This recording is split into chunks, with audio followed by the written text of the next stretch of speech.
friends, Andrew here, and in this video I'm going to show you how to duplicate your Google slide presentation. So if you have any presentation and you want to make a copy of that, it's very easy to do. So how do you do that? Let's use this one as an example. So all you have to do is click on file on the upper left hand side, and you will have the option that says make a copy. Just simply go ahead and choose make a copy of the entire presentation. You can also do this for specific slides, but if you want to duplicate the entire presentation, just simply choose entire presentation.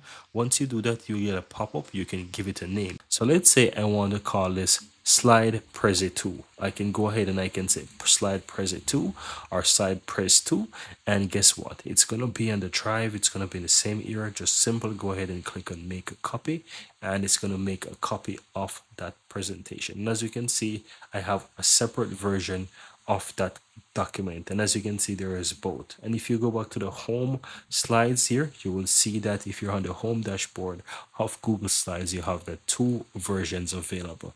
And that's it. Very easy and very simple.